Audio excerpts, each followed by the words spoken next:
Hi అండి, అందరికీ నమస్కారం. మన శ్రీదేవిస్ కథల ఖజానాకి మీ అందరికీ స్వాగతం. మాట్లాడొద్దు నవల వింటున్నామండి. రచన శ్రీమతి సూరేపల్లి విజయ గారు. ఇక ఆలస్యం చేయకుండా మనం కథలోకి వెళ్ళిపోదామండి.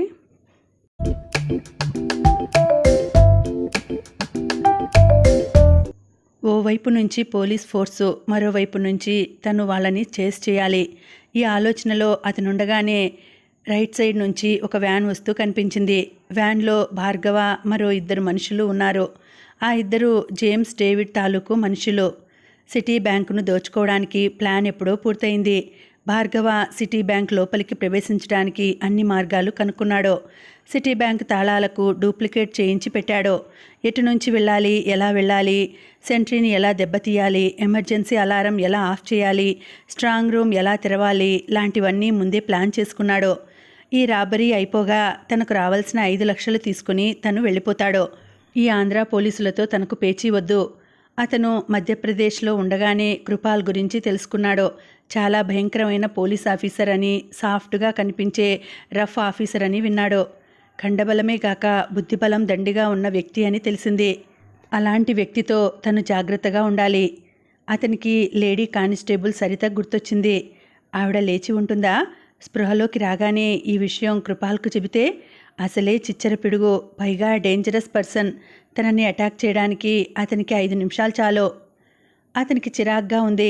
ప్రణవి అందాలను తన సొంతం చేసుకోలేకపోయానే అని బాధ కూడా ఉంది. అతను సెక్స్ మ్యానియాక్. అతని మీద ఉన్న కేసుల్లో ఎక్కువగా రేప్కు సంబంధించినవే. అమ్మాయిలను ఘోరంగా రేప్ చేసి చంపి పారేసేవాడు. Van cross రోడ్స్ని సమీపించింది. స్ట్రైట్గా పోనివ్వు, డ్రైవర్తో చెప్పాడు భార్గవ. డ్రైవర్ స్ట్రైట్గా పోనిచ్చాడు. సిటీ బ్యాంక్ బోర్డు పెద్దగా ఉంది. బ్యాంకు ముందు సెంట్రీ ఉన్నాడు. నగరంలో అతిపెద్ద బ్యాంకుల్లో అదొకటి. అర్ధరాత్రి 2 దాటింది. సెంట్రీ నిద్రలో జోగుతున్నాడు. మామూలుగా సెంట్రీ నిద్రపోతూనే ఉంటాడు. నగరానికి నడిబొడ్డులో ఉన్న ఈ బ్యాంకును దోచుకునే ధైర్యం ఎవరికుంటుందనే ధీమా. వ్యాన్ని ఓ చెట్టు దగ్గర ఆపాడు డ్రైవర్. భార్గవ చుట్టూ చూశాడు. జనసంచారం లేదు. నిర్మానుష్యంగా ఉంది. తమ ప్రతి కదలిక స్పష్టంగా కనిపిస్తుంది. చాటు కూడా లేదు. వ్యాన్ను డైరెక్టుగా బ్యాంకు ముందాపితే వ్యాన్ సౌండ్ విని సెంట్రీ నిద్రలేచే ప్రమాదం ఉంది. భార్గవ సీటు కింద ఉన్న రివాల్వర్ తీసుకున్నాడు. మిగతా ఇద్దరు రివాల్వర్స్ ప్యాంటు జేబుల్లో పెట్టుకున్నారు. పెద్ద బ్యాగు ఉంది. డబ్బు, బంగారం అందులో వేయడానికి పనికి వస్తుంది. భార్గవ సైగ చేశాడు కదలమన్నట్లు. వాళ్ళు కదలబోయేంతలో పెద్దగా సైరన్కు ఉలిక్కిపడ్డాడు భార్గవ. వెంటనే వ్యాన్లోకి వెళ్ళి కూర్చున్నాడు. అతని మనసేదో కీడును శంకించింది. బ్యాంకు వెనకవైపు ఉన్న పోలీసులు ఒక్కసారిగా బిలబిలమంటూ బయటకు వచ్చారు. వ్యాన్ను సమీపిస్తూ చుట్టుముట్టేశారు. భార్గవ అనుకోని పరిణామం చూసి బిత్తరపోయాడు. వెంటనే డ్రైవర్తో చెప్పాడు, కమాన్ క్విక్ పోనీ. డ్రైవర్ భయంగా అన్నాడు. పోలీసులు చుట్టుముట్టారు. యూ స్టూపిడ్, అయినా సరే వాళ్ళకి దొరికితే చంపేస్తారు, చంపి పారేస్తారు అంటూ అతన్ని తొందర పెట్టాడు. వ్యాన్ ముందు కురికింది.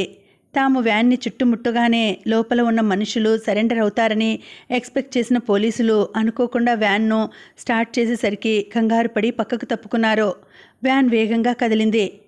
రైట్ సైడ్కు కట్ చేసి స్ట్రైట్గా పోనిచ్చాడు. దూరం నుంచి ఏదో గొడవ కనిపించగానే కృపాల్ అలర్ట్ అయ్యాడు. అతనికి వెంటనే అర్థమైంది. తన రివాల్వర్ని చేతిలోకి తీసుకుని జీపు స్టార్ట్ చేశాడు. ధైర్యంగా క్రాస్ రోడ్స్ వైపు వస్తున్న భార్గవ ఎదురుగా కృపాల్ జీప్ కనిపించేసరికి ఉలిక్కిపడి లెఫ్ట్కు కట్ చేయి అన్నాడు కంగారుగా. ఈలోగా సిటీ బ్యాంక్ దగ్గర ఉన్న పోలీసులు జీపులో వ్యాన్ వెంటపడ్డారు. క్షణాల్లో చేజింగ్ మొదలైంది. ఓవైపు నుంచి కృపాల్, మరోవైపు నుంచి పోలీసులు. షిట్, ఎక్కడో ఏదో జరిగింది. భార్గవ మొహంలో ఆందోళన. తమ రివాల్వర్స్ బయటకు తీశారు. వ్యాన్లో ఉన్నవాళ్ళు తలలు కొద్దిగా బయటకు పెట్టి రివాల్వర్స్ గుడిపెట్టి కాల్చసాగారు. కృపాల్కు పరిస్థితి అర్థమైంది. ఇలాగే వదిలిపెడితే వాళ్ళు పారిపోవడం ఖాయం. ఏదో ఒకటి చేయాలి. వెంటనే దగ్గరలో ఉన్న అన్ని పోలీస్ స్టేషన్లకు మెసేజ్ పంపించాడు. కొద్ది నిమిషాల్లోనే దిగ్బంధనం స్టార్ట్ అయింది. సరిగ్గా అప్పుడు ఎంటర్ అయ్యాడు జేమ్స్ డేవిడ్. తన అనుచరులు కృపాల్ చేతికి చిక్కడం ఖాయం. అదే జరిగితే కృపాల్ పెట్టే టార్చర్ భరించలేక వాళ్ళు నిజం చెబుతారు. అది జరగకూడదు. 3rd స్ట్రీట్లోకి భార్గవ్ వ్యాన్ రాగానే బిల్డింగ్ పైన ఉన్న జేమ్స్ డేవిడ్ బాంబును వ్యాన్ మీద వదిలాడు. ఒక్కసారిగా పెద్ద విస్ఫోటనం. ఏం జరిగిందో అర్థమయ్యేలోగా జరగకూడని దారుణం జరిగిపోయింది. పెద్ద శబ్దంతో వ్యాన్ పేలిపోయింది. వ్యాన్లో ఉన్న వాళ్ల శరీరాలు తునాతునకలయ్యాయి. ఊహించని సంఘటన ఒక్క క్షణం ఊహాతీతం అయింది. ఆ వ్యాన్ని ఫాలో అవుతూ వస్తున్న పోలీస్ వెహికల్స్ అన్నీ ఎక్కడివక్కడ ఆగిపోయాయి. కృపాల్ జీపులో నుంచి దిగాడు. Spot dead. శరీరం నుంచి మొండాలు వేరయ్యాయి. దుస్తులను బట్టి భార్గవ రూపంగా ఉన్న వ్యక్తి శవాన్ని గుర్తుపట్టాడు. ఓ కాలు తెగి దూరంగా పడిపోయింది. చుట్టుపక్కల ఇళ్లల్లో ఉన్న వాళ్ళు ఉలిక్కిపడి భూకంపం వచ్చిందేమోనన్నంత భయపడిపోయి బయటకు వచ్చారు. కొన్ని నిమిషాల క్రితం నిశ్శబ్దంగా ఉన్న స్ట్రీట్ ఒక్కసారి శ్మశాన నిశ్శబ్దంగా మారిపోయింది. జనం బయటకు వచ్చి ఆ దారుణం చూసి భయపడిపోయారు. పోలీసులను చూసిన కొందరు మెల్లగా ఇళ్లల్లోకి వెళ్ళి తలుపులు వేసుకున్నారు. లేనిపోని గొడవలెందుకని. చాలా కామన్ ఫీలింగ్ అది. ఎవరూ రిస్క్ని ఫేస్ చేయలేరు. కృపాల్ చాలా తీక్షణంగా ఆలోచిస్తూ ఉండిపోయాడు. ఒకేసారి బాంబు ఎలా పేలింది? వ్యాన్లో బాంబు ఉందా? ఫిక్స్ చేసి ఉంచారా? బాంబు ఎక్కడ పేలి ఉండవచ్చో అంచనా వేస్తున్నాడు. ఒకవేళ ఎవరైనా బాంబు విసిరారా? విసిరితే ఎక్కడి నుంచి? క్షణాల మీద బాంబింగ్ స్క్వాడ్ వచ్చింది. పోలన్ జాగిలాలు వచ్చాయి. రొటీన్ ఫార్ములా ప్రారంభమైంది. చనిపోయిన వాళ్లలో భార్గవ రూపంలో ఉన్న వ్యక్తి ఉన్నాడు. కానీ విషయం తనకు తప్ప మరెవరికీ తెలియదు. తను ఎటువంటి పరిస్థితుల్లోనూ ఆ విషయాన్ని బయటకు చెప్పకూడదు కూడా. ఎవరో తలుపు తట్టిన శబ్దం వినిపించడంతో బద్ధకంగా నిద్రలేచాడు కృపాల్. రాత్రి జరిగిన బ్లాస్టింగ్లో వ్యాన్ పేలిపోవడం, ఆ ఫార్మాలిటీస్ అయిపోయే వరకు తను ఉండి ఇంటికొచ్చేసరికి తెల్లవారుజామున 4 అయింది. అలాగే బట్టలు కూడా విప్పకుండా సోఫాలోనే నిద్రపోయాడు. తలుపు తీశాడో. ఎదురుగా ప్రణవి. ఆమె కళ్ళన్నీ ఎర్రగా ఉబ్బి ఉన్నాయి. కంటిన్యూగా ఏడుస్తూనే ఉన్నట్టున్నాయి ఆ కళ్ళు. మీరా రండి అంటూ తను పక్కకు జరిగి ఆమెకు దారి ఇచ్చాడు. ప్రణవి మౌనంగా వచ్చి సోఫాలో కూర్చుంది. ఏం తీసుకుంటారు? కాఫీనా, టీనా? సారీ, బ్రహ్మచారిని కదా అంటూ ఫ్రిడ్జ్ దగ్గరికి వెళ్ళి లోపల ఉన్న పాలు ప్యాకెట్ తీసి కిచెన్ రూమ్ వైపు వెళ్ళాడు. స్టవ్ వెలిగించి గిన్నెలో పాలు పోశాడు. ఫిల్టర్ తీసి చెక్ చేసుకున్నాడు. అతనికి ఆశ్చర్యంగా ఉంది ప్రణవి రాక. బహుశా ఆవిడకు నిజం తెలిసి ఉండొచ్చు. తనని నిలదీయడానికి వచ్చి ఉండొచ్చు. తనేం సమాధానం చెప్పాలి? తనని ఎలా ఓదార్చి ధైర్యం చెప్పాలి? ఓ పోలీస్ ఆఫీసర్గా అది తన బాధ్యత కాకపోవచ్చు. కానీ ఓ మనిషిగా పాలు పొంగుతోన్న చప్పుడు విని మంట తగ్గించి పాలలో ఫిల్టర్లోని డికాషన్ పోసి 2 నిమిషాలుంచి దింపి 2 కప్పుల్లో కాఫీ పోసి హాల్లోకి వచ్చాడు. కాఫీ అంటూ ప్రణవికి ఓ కప్పు ఇచ్చి తనో కప్పు తీసుకున్నాడు. ప్రణవి మౌనంగా అలాగే ఉంది. కాఫీ చల్లారుతోంది, తీసుకోండి. నా భర్త బ్రతికే ఉన్నాడా? సూటిగా అడిగింది ప్రణవి. ఒక్క క్షణం మౌనంగా ఉండిపోయాడు కృపాల్. చెప్పండి సార్, నా భర్త బ్రతికే ఉన్నాడా? నేను ఈ బొట్టు ఉంచుకోవచ్చా? తీసివేయనా? ప్రణవి మాటలు కృపాల్ గుండెల్ని శరాల్లా తాకాయి. ప్లీజ్ రిలాక్స్ అవ్వండి, మీ భర్తకి ఏమీ కాదు. నవ్వింది బాధగా ప్రణవి. ఎవరో ఓ వ్యక్తి నా భర్త రూపురేఖల్లో నా దగ్గరికి వచ్చి నువ్వే నా భార్యవని అంటే ఆ విషయం తెలిసి కూడా ఎందుకు సార్ చెప్పలేదు? బాధగా కళ్ళు మూసుకున్నాడు కృపాల్. ఆ పరిస్థితిలో ఎవరున్నా అలాగే నిలదీస్తారు. సార్, మీ మీద నాకు కోపం లేదు, అపరిమితమైన గౌరవం తప్ప. ఎందుకంటే నా కోసం మీ వృత్తి ధర్మం కాకపోయినా రిస్క్ చేసి సరితను పంపించారు. పోలీసులంటే రాతి మనుషులని విన్నాను. కానీ ఈరోజు మీరు చేసిన గొప్ప పని తలుచుకొని పొంగిపోయాను. మీరే కనుక ఆ పని చేసి ఉండకపోతే రేపు నా భర్త ముందు శీలం చెడిన భార్యగా తలదించుకోవాల్సి వచ్చేది. రిలాక్స్ ప్రణవి గారు. భార్గవ రూపురేఖల్లో ఉన్న వ్యక్తి అసలు భార్గవ కాదని నాకు అనుమానం వచ్చింది. అయితే అది కూడా రూఢి అయ్యే వరకు మీకు చెప్పకూడదనుకున్నాను. అది రుజువు చేసుకోవడానికి చాలా సమయం పట్టింది. భార్గవ పిసినారి, అతి పొదుపరి, అంతే తప్ప నేరం చేసే మనస్తత్వం ఉన్నవాడు కాడు. కానీ అతని వేషంలో వచ్చిన వ్యక్తి బ్యాంకు డూప్లికేట్ తాళాలు చేయించాడు. మీకోసం నెక్లెస్ కొన్నాడు అంటే అతనికి మీ మీద కోరిక ఉందని అర్థమైంది. నేను ఎంక్వైరీ మొదలుపెట్టాను. భార్గవ పోలికల్లో ఉన్న వ్యక్తి మధ్యప్రదేశ్ జైలు నుంచి తప్పించుకున్నాడని ఇన్ఫర్మేషన్ వచ్చింది. అతనికి అమ్మాయిల పిచ్చి. అతను సెక్స్ మ్యానియాక్. బ్యాంకులో లేడీ స్టాఫ్తో భార్గవ కలుపుగోలుతనం కూడా డౌట్ వచ్చింది. భార్గవ అమ్మాయిలతో అంత సన్నిహితంగా ఉండడు. అది కన్ఫర్మ్ చేయడానికి సరితను మీ ఇంటికి తీసుకువచ్చాను. అయితే అసలు విషయం చెప్పడానికి నేను కాస్త సంశయించవలసి వచ్చింది. మిమ్మల్ని నొప్పిస్తే క్షమించండి అని చాలా సంస్కారయుతంగా చేతులు జోడించి అన్నాడు కృపాల్. ప్రణవి కృపాల్ కాళ్ళ మీద పడిపోయింది. మీరు నాకు దేవుడితో సమానం. మీ మేలు ఈ జన్మలో మర్చిపోలేను. నాది ఒకే ఒక కోరిక. నాకు నా భర్తను చూడాలని ఉంది. దయచేసి నా భర్తను నాకు తెచ్చి ఇవ్వరు? ఆమె హృదయ విదారకంగా అడుగుతుంటే కృపాల్ మనస్సు చివుక్కుమంది. తప్పకుండా మీ భర్తను మీకు అప్పగించే పూచి నాది. లేవండి, కాస్త కాఫీ తాగి రిలాక్స్ అవ్వండి.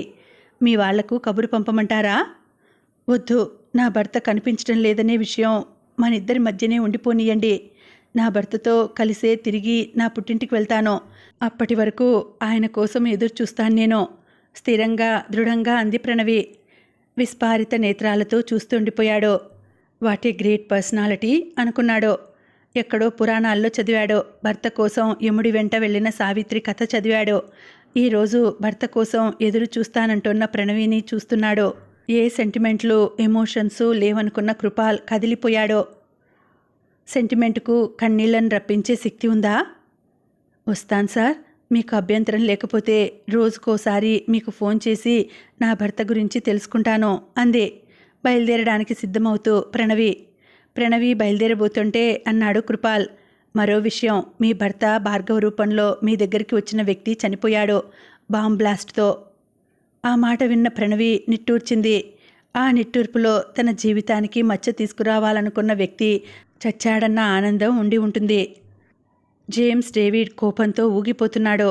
తనంతట తానుగా భార్గవ రూపంలో ఉన్న వ్యక్తిని, తన ఇద్దరు అనుచరులని, డ్రైవర్ని చంపేశాడు. దీనికి కారణం కృపాల్. అతని మొహం ఎర్రబడింది. కృపాల్ని చంపేయాలన్నంత కసి కనిపిస్తోంది అతని మొహంలో.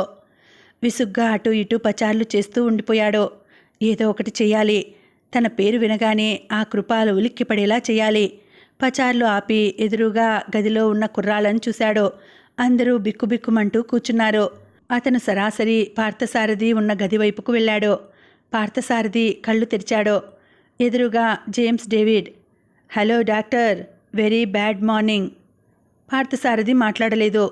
ఈ ముసుగులో గుద్దులాట వద్దు, స్ట్రైట్గా విషయానికి వస్తాను. నువ్వు ఎఫిషియంట్ సర్జన్వి. నువ్వు చేయలేని ఆపరేషన్ లేదు. నీతో మాకు పని ఉంది. మేము చెప్పినట్టుగా చేయాలి. ఏమంటావ్? డేవిడ్ సూటిగా అడిగాడు. ఇంపాసిబుల్. ఇప్పటికే ఓ తప్పు చేశాను. చిన్న బలహీనతతో నీలాంటి శాడిస్ట్కు దొరికిపోయాను. మర్యాదగా నన్ను వదిలిపెట్టు. నేను మామూలు వ్యక్తిని కాదు.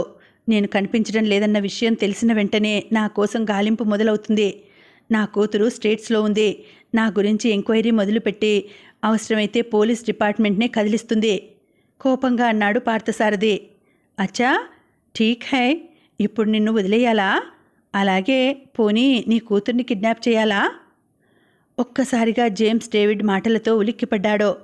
What nonsense you are talking? నా కూతుర్ని నువ్వేమీ చేయలేవో. చేయగలను. నువ్వు నా దగ్గరున్నావని నేను ఫోన్ కాల్ చేశాననుకో, నిన్ను విడిపించుకోవడానికి వస్తుంది. అన్నట్టు నీ బిడ్డ, అదే నీ కూతురు చాలా అందంగా ఉంటుందటగా. ఆమె కిడ్నీ, కన్ను, కాలేయం అబ్బో రేటు బాగానే పలుకుతుంది. రేప్ చేశాక ఆమె కిడ్నీ తీసి అమ్ముకోవచ్చు. అన్నట్టు నాకు అమ్మాయిల శరీరాలను తినడం అంటే ఎంత ఇష్టమో. చాలా క్యాజువల్గా అన్నాడు జేమ్స్ డేవిడ్. వణికిపోయాడు చిగురుటాకులా పార్థసారథి. జేమ్స్ డేవిడ్ అన్నంత పని చేస్తాడని తెలుసు. ఆల్ రైట్, నువ్వు చెప్పిన పని చేస్తాను. ఏం చేయాలో చెప్పు. కానీ నువ్వు చెప్పిన పని చేయగానే నన్ను వదిలేయాలి. నా కూతురు జోలికి వెళ్ళొద్దు అన్నాడు పార్థసారథి. That's good. సింపుల్. శాంపుల్గా నలుగురి కుర్రాళ్ళ కిడ్నీలు, కళ్ళు, కాలేయం, ఊపిరితిత్తులన్నీ వేరు చేయాలి. అందుకు ఆపరేషన్ థియేటర్ రెడీ. ఆ తర్వాత ఆ నలుగురిని చంపి కొద్ది కొద్దిగా తిని పోలీస్ డిపార్ట్మెంట్కు కానుకగా పంపిస్తా అన్నాడు జేమ్స్ డేవిడ్ క్రూరంగా. డాక్టర్ పార్థసారథి చేతులు వణుకుతున్నాయి. తనిప్పుడు ఆపరేషన్ థియేటర్లో ఉన్నాడు. కానీ తన సొంత థియేటర్ కాదు, జేమ్స్ డేవిడ్ ఏర్పాటు చేసిన ఆపరేషన్ థియేటర్ అది. వరుసగా స్ట్రెచ్చర్ మీద స్పృహ తప్పిపడి ఉన్న మనుషులు. శ్యామ్, మోహన్, స్వరూప్, ప్రదీప్. చిదిమితే పాలుగారే వయసు, చాలా చిన్న వయసు, చదువుకునే కుర్రాళ్ళు. మరో స్ట్రెచ్చర్ మీద భార్గవ. పార్థసారథి చేతులు వణుకుతూనే ఉన్నాయి. అతనికి ఏడుపు తన్నుకొచ్చేస్తోంది. ఓ మనిషిని బతికించే ప్రయత్నం కాదు, కిడ్నీ చెడిపోతే తీసివేయడం కాదు, ఆరోగ్యంగా ఉన్న వ్యక్తి అవయవాలను తను దొంగలిస్తున్నాడు. దేవుడా, ఇదేమి సృష్టి నాది! ప్రాణం పోయాల్సిన నా చేతులతో ప్రాణాలను తీయించే పని చేయిస్తావా? అతని మనసు మౌనంగా రోదిస్తోంది. ఓవైపు వృత్తి ధర్మానికి ద్రోహం చేస్తున్న ఫీలింగ్, మరోవైపు కన్న కూతుర్ని వదులుకోలేని బలహీనత. రెంటి మధ్య సందిగ్ధం. చివరికి కన్న కూతురి మీద అతనికున్న ప్రేమ గెలిచింది. వృత్తి ధర్మాన్ని వెన్నుపోటు పొడవడానికి సిద్ధపడ్డాడు. నిస్సహాయ స్థితిలో డాక్టర్ పార్థసారథి.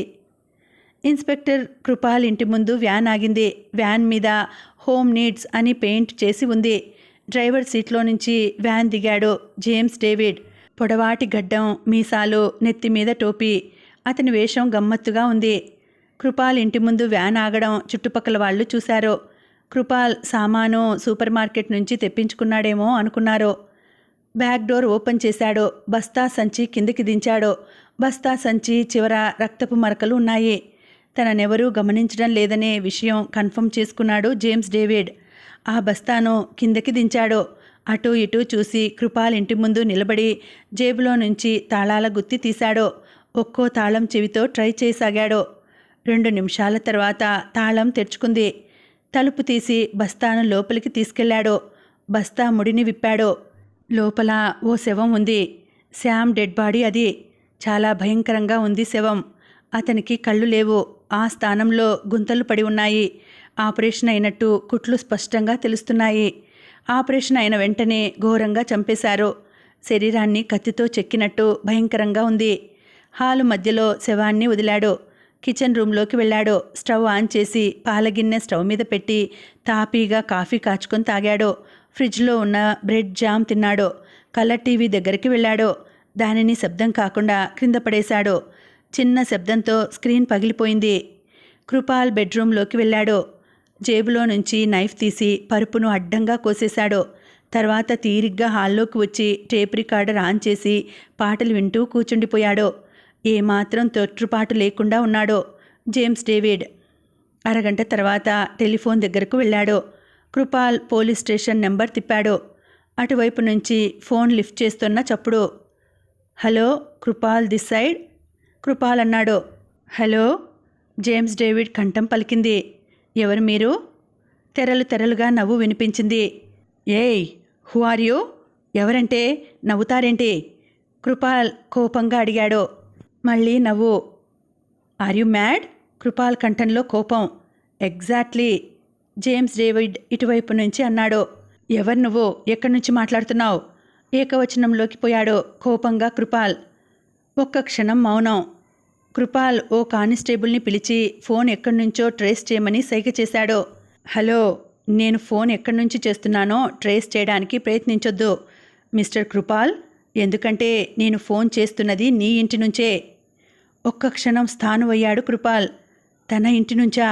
తాళం వేసిన తన ఇంట్లో నుంచి? ఈ మాత్రం నాలెడ్జ్ లేకుండా ఇన్స్పెక్టర్వి ఎలా అయ్యావు మిస్టర్ కృపాల్? తాళం వేసి ఉన్న ఇంటికి వచ్చి తాళం తీయడం పెద్ద కష్టమా? సేఫ్టీ పిన్తో కూడా తీయొచ్చు అన్నాడు డేవిడ్. మా ఇంటికి ఎందుకు వెళ్ళావు? Foolish question. కాఫీ తాగాలని అనుకున్నాను. హోటల్కు వెళ్ళబుద్దేయలేదు. సర్లే, ఆందివే కదా, నీ ఇంట్లో తాగి వెళ్దామనుకున్నాను. ఎంతైనా ఎనిమీస్మి కదా. కాఫీ బాగుంది. సర్లే, నువ్వు ఆతిథ్యం ఇవ్వకపోయినా నీ ఇంట్లో నేనే ఆతిథ్యం స్వీకరించాను కాబట్టి థ్యాంక్స్ చెబుదామని ఫోన్ చేశాను. అన్నట్టు నీ కలర్ టీవీ నాకు నచ్చలేదు. ఓల్డ్ మోడల్ది. అందుకే దాన్ని పగలగొట్టేశా. కృపాల్ పిడికిళ్ళు బిగుసుకున్నాయి. ఏంటి, నమ్మడం లేదా? నేనెప్పుడూ సిన్సియర్గానే చెబుతా. నమ్మకం లేకపోతే శాంపుల్గా ఈ టేప్ రికార్డర్ నీలకేసి కొట్టనా అంటూనే జేమ్స్ డేవిడ్ పక్కనే ఉన్న టేప్ రికార్డర్ని నీలకేసి కొట్టాడు. ఆ శబ్దం అటువైపు ఫోన్లో నుంచి కృపాల్కు స్పష్టంగా వినిపించింది. చూసావా, నా స్టైలే అంతా. నా కోపం వస్తే నేను మనిషిని కాదు. అఫ్కోర్స్ కోపం రాకపోయినా నేను మనిషిని కాను. అర్థమైందనుకుంటాను. జేమ్స్ డేవిడ్ తాపీగా అన్నాడు. అసలు ఎవరు నువ్వు? నీకు నాకు శత్రుత్వం ఏమిటి? కృపాల్ అడిగాడు. అతనికి ఎంత ఆలోచించినా అర్థం కావడం లేదు. అప్పుడే మర్చిపోయావా ఇన్స్పెక్టర్? భార్గవ రూపంలో ఉన్న వ్యక్తిని నేను బాంబు వేసి చంపేలా చేశావు. అంతేకాదు, నా అనుచరుణ్ణి నా చేతే చంపించావు. అఫ్కోర్స్ వాళ్ళని నేను చంపకపోతే ప్రాణాలతో నువ్వు వాళ్ళని పట్టుకొని నీ టార్చర్తో వాళ్లతో నిజం చెప్పిస్తావని తెలుసు. అయినా నాకేం భయం లేదు. కానీ నాకు సంబంధించిన నిజాలు మరొకరు చెబితే నేను భరించగలనా? అందుకే చంపేశాను. సింపుల్గా బాంబు వేసి. మరి నేనలా చేయడానికి కారణం నువ్వు కదూ. అందుకే నీ ఇంట్లో ఓ చిన్న కానుక పెట్టి వెళ్తున్నా. బాగుంటుంది.